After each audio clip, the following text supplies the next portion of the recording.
Bonjour à tous, je corrige aujourd'hui un exercice qui porte sur les théorèmes classiques de Thalès et de Pythagore.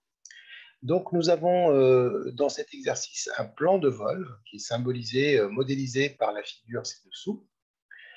Et donc nous avons un trajet qui sera effectué par un hélicoptère, donc de A vers B, ensuite de B vers C, et de C à D, de D à E, et puis on revient à F. Donc, le trajet ABC de F modélise le plan de vol de cet hélicoptère. Il s'agit de déplacements rectilignes, c'est-à-dire en ligne droite, en segment. Et on a de plus les informations suivantes.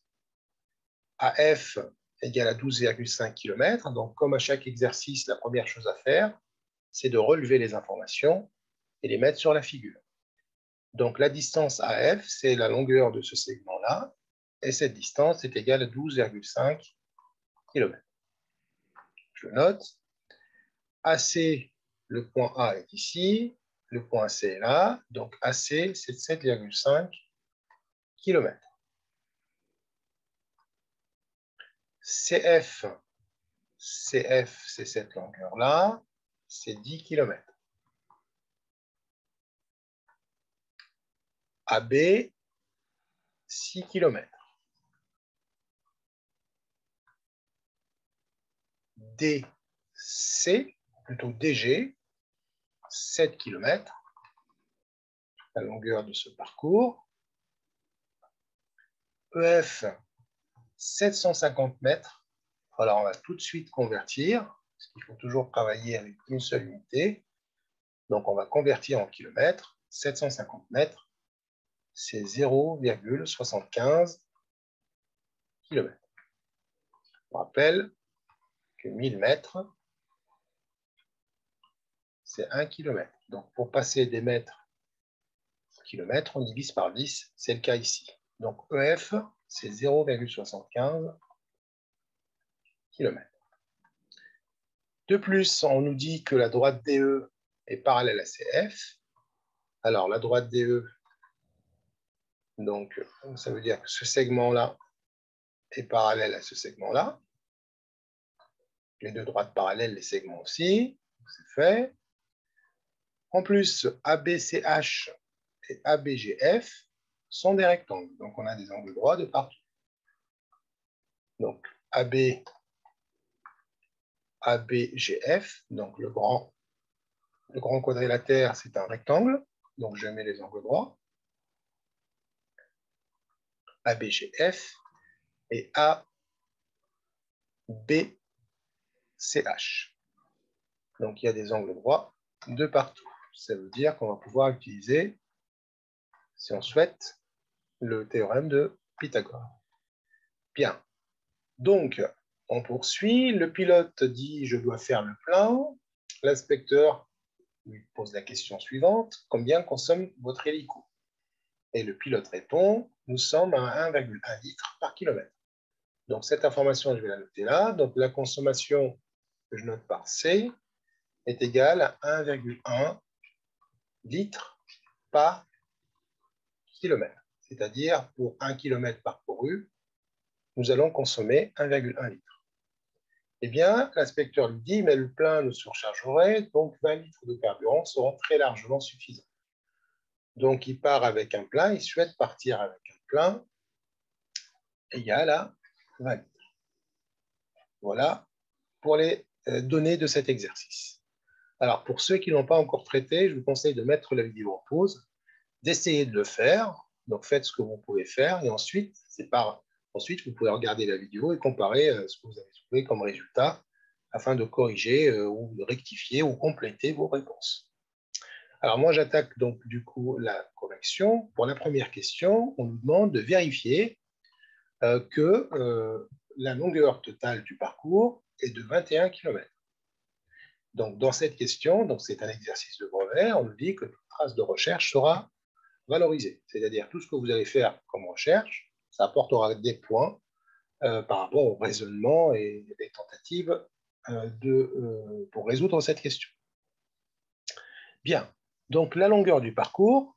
Alors, la longueur du parcours, elle est symbolisée et modélisée balisés par les flèches qu'on voit ici. Donc, la longueur du parcours en question, c'est grand L, que je vais appeler le parcours. C'est AB, la distance AB. Ensuite, l'hélicoptère va de B à C. Ensuite, de C à D, donc plus CD. Il poursuit son chemin vers E, donc plus DE. Et enfin, plus EF. Très bien. Alors, qu'est-ce qu'on ne connaît pas? On ne connaît pas BC. Donc, je vais entourer en rouge ce que je ne connais pas. La distance BC, je n'ai pas d'informations là-dessus. La distance CD, non plus. La distance DE, non plus. La distance EF, je l'ai. OK, commençons d'abord par regarder BC. Alors, comment je vais pouvoir trouver BC? Eh bien, je suis dans un triangle rectangle. Je connais la distance AC, qui est l'hypoténuse, dans ce rectangle ABC, rectangle en B, et je connais un côté. Donc, je peux trouver BC avec le théorème de Pythagore. C'est parti. On va faire une rédaction. Donc, ABC et rectangle B, d'après le théorème de Pythagore,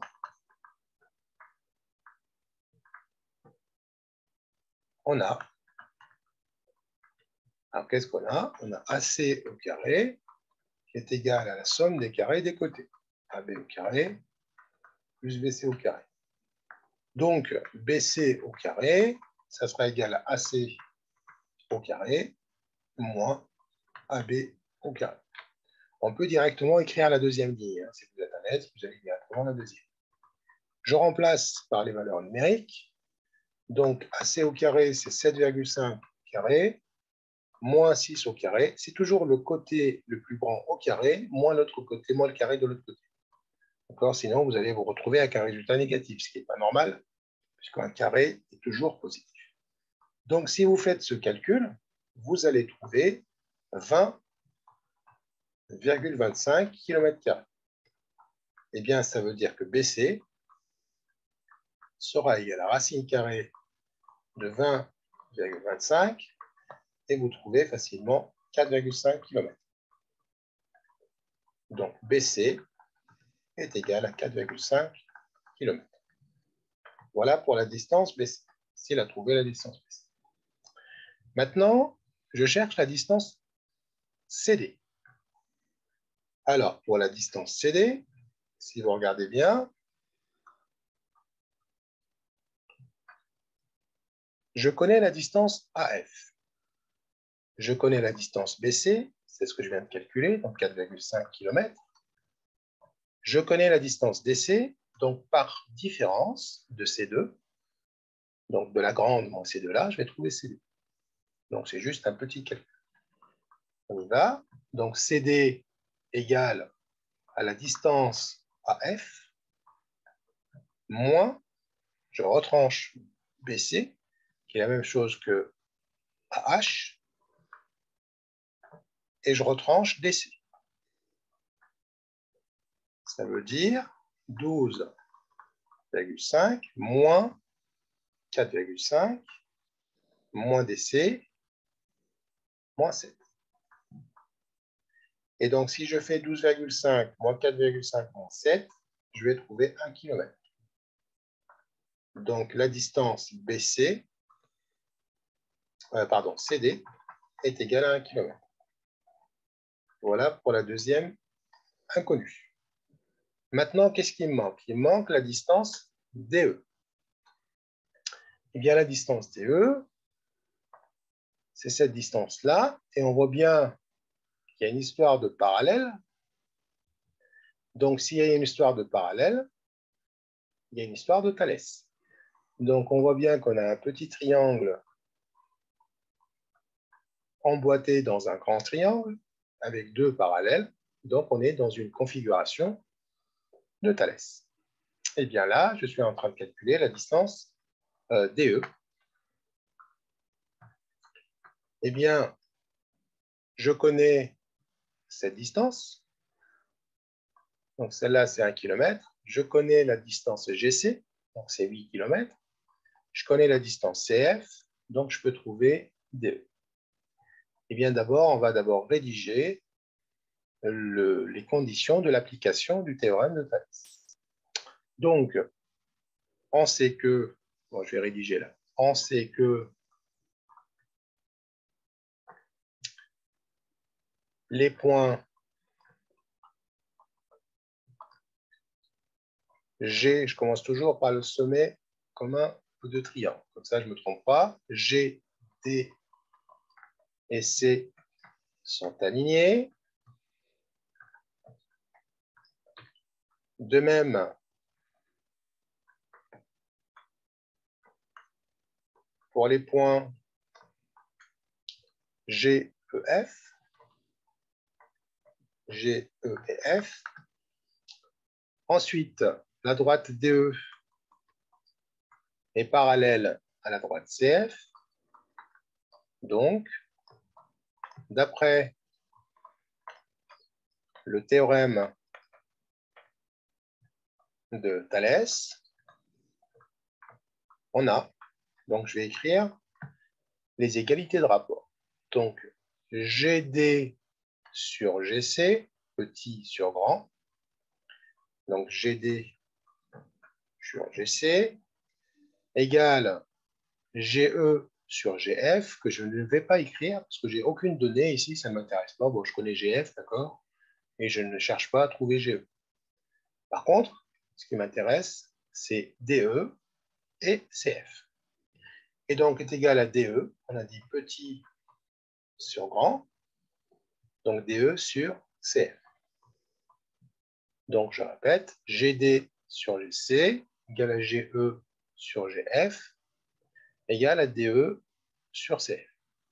Donc, c'est la proportionnalité des côtés 2 à 2, étant donné qu'on est dans une configuration du théorème de Thalès ou de triangle proportionnel.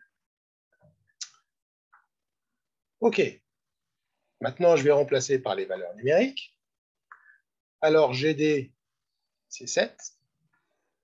Je vais passer là. GC, c'est 7 plus 1. Donc, c'est 8. DE, c'est ce que je cherche.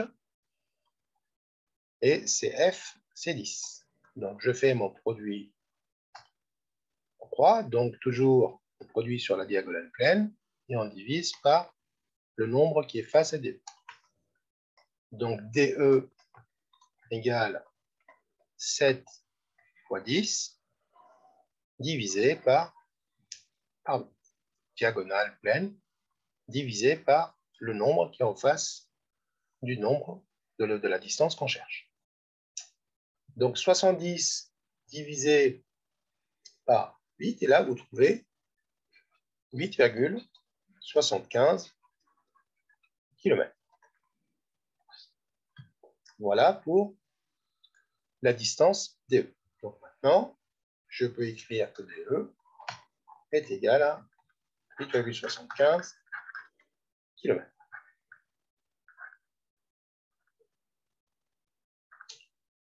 Maintenant, j'ai fini. Je peux calculer maintenant la longueur du parcours. Donc, la longueur du parcours, je vous rappelle qu'on est censé trouver 21. Donc, on a dit AB, donc AB, c'est 6, BC, 4,5, plus CD, 1 km. Vous avez vu, le fait de souligner vos résultats, vous les retrouvez facilement. DE, 8,75 km. Et il nous reste EF, qu'on a déjà converti, 0,75. Et donc, si vous faites toute cette somme, vous allez trouver 21 km. Donc, la longueur du parcours effectué par l'hélicoptère est de 21 km. Alors, pour la question 2, le pilote doit-il avoir confiance en l'inspecteur? Alors l'inspecteur, je vous rappelle qu'il a dit que 20 litres de carburant suffisaient. Alors, sachant qu'on a une consommation de 1,1 litre d'essence par kilomètre, or, on parcourt 21 km, donc pour 21 km, le volume consommé, V, sera égal à 1,1 fois 21. C'est la proportionnalité. Et là, c'est même pas la peine d'aller chercher à calculer, on peut. On voit bien qu'on multiplie 21 par un nombre supérieur à 1, on sera déjà supérieur à 20. Je vous rappelle, 20 litres, c'était le volume que l'inspecteur voulait remplir pour partir pour ce vol. Bon, donc on est déjà supérieur à 20 litres, donc il risque de tomber en panne de carburant. Donc la réponse est non. Il ne doit pas faire confiance à cet inspecteur. Donc non, le pilote ne doit pas suivre le conseil de cet inspecteur. Pourquoi? Parce que le volume nécessaire est supérieur à 20 litres. Voilà, nous arrivons à la fin de cette vidéo. Merci pour votre attention et à très bientôt. Au revoir.